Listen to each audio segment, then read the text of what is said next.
All right, you hear about the metaverse, and then usually it's based on Ethereum. You hear about Decentraland, the Sandbox. These are Ethereum-based metaverses. But all of a sudden, we're seeing some crypto companies set up shop in a competing metaverse in the Solana blockchain world. That is called Portals. And we reported the news over the weekend that Binance US announced that it's building a space in the Portals metaverse to engage with its user base. Interesting to see sort of a Solana metaverse competitor spring up during this whole season of metaverse mania. And it does seem like this may be the one that is gaining the most momentum out of the gate while the metaverse finds its footing. So I'm going to throw this to Jen.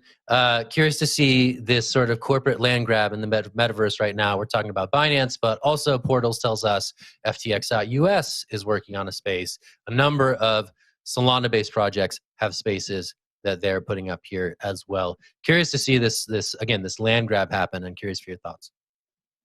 Yeah, I was waiting for the big Solana metaverse play, and I guess here it is. I mean, I think we've seen a lot of brands and artists and creators kind of ape into the Sandbox and Decentraland, and it looks like maybe this metaverse is going to be for our corporate crypto native players to engage their communities. We've talked a lot on this show about, having different metaverses for different communities, and maybe Solana can be the metaverse for the crypto community. I don't know though. I mean, there's a lot of negative sentiment, I guess, towards Solana in the crypto community. So I just wonder. I wonder how this is going to play out, but I think it's cool if this is going to be the metaverse for the crypto native corporates. Naomi. I think that a lot of people need to realize the state of play for metaverses right now. It's incredibly difficult to build things in these worlds. The rules of play are not really laid down yet. It's so expensive. So when you feel like you're building your storefront or whatever, and you think, oh, okay, this is called Decentraland, or this is like some sort of metaverse, this is like a peer-to-peer thing, right? It's like, well, no, it's not. If you were to actually be building this stuff on chain and this to actually be fully decentralized, it would be astronomically expensive. So what a lot of people are doing, creating these third-party situations where all of your stuff's kind of stored on their servers. And so it's interesting to kind of see this world. And like, you're right, Jen, everyone gives Solana flack because they are a lot more centralized than other chains. But that may actually work in the metaverse's favor right now, because, metaverses are so centralized currently. I think eventually they will get to a state of play where, there'll be interoperability, things will be decentralized, you'll have ownership over stuff. But like currently, I mean, we haven't figured out like how to whitelist tokens to give them like property rights access into other people's places. You're walking through walls. Like there are all these rules to be figured out. It's really complicated when you're building a new society, not just in real life, but in like a virtual society as well. It's really complicated to get this stuff figured out. And so we're really at the early stages. It is very interesting to see some big companies diving into Solana at these early stages though, because I mean, it may be a sign of what's to come.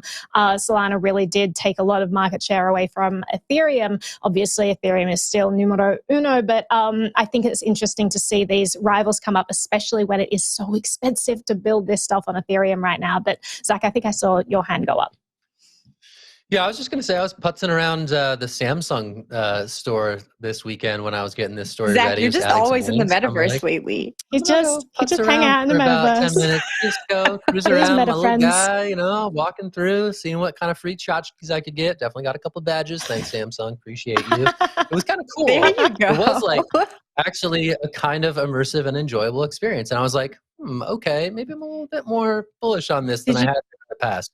To be fair, it is still kind of janky, but when you get a feel for it and you get to explore, you get to feel like you're actually exploring the digital space, which I think is missing from most internet experiences these days here in the prime of Web 2.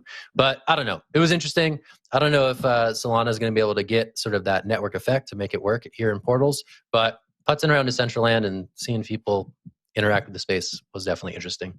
Did you go to the magical tree forest? It's I did. Yes, that was cool. Yeah. I think that the platform that makes it the most user friendly and most easy to get around and discover is the one that's going to do the best. I started futzing around in Decentraland over the break around New Year's, and it was honestly, I found a little spooky. I felt like I was wandering around in this weird post-apocalyptic land. It was dark, and I was finding all these buildings that had names on them of, companies I recognized, I guess kind of like what Portals is going to be looking like. And it just felt like a ghost town. I felt like I was wandering through I don't know, some dead zone where, or monuments to things that once were. And hopefully the experience will be a little more lively in Solana. So we'll see where that goes. And I think it depends on the rules of whoever's building that particular metaverse. Like I was putzing through voxels recently as kind of a, like it's anything goes kind of world. Like there was like a XXX, pole dancer up in like one of the stores. I was like, how do you get up there? That seems kind of interesting. Like I'm kind of wandering around. I'm like, listening, suddenly music starts playing. And I'm like, oh, someone's selling their like NFT for their song that they've created. Like it was kind of cool just seeing these things that people have put everywhere that were these digital artifacts, but things that we've come to recognize as everyday artifacts we use in our life. Like it's kind of cool to see that in a different context in this metaverse world. I think it'll get there, Christy. I get the spooky feel. We're gonna get like there. It's a bit weird. Yeah. It's unbuilt out. It's like there are kind of these hubs of like hotspots of where it has been built out, but then there's empty space. Like it's really interesting to be at the early days because I do think this is going to become like a staple, and the fact that we're able to explore this in the early days is kind of cool. But I'll throw it back to you, Zach, for tease. What's coming up next? Yeah, I like Tristy's comment. It reminded me of like those blogs of like dead malls. Like we could make a blog, a photo blog of screenshots of the metaverse, and it has that dead mall vibe.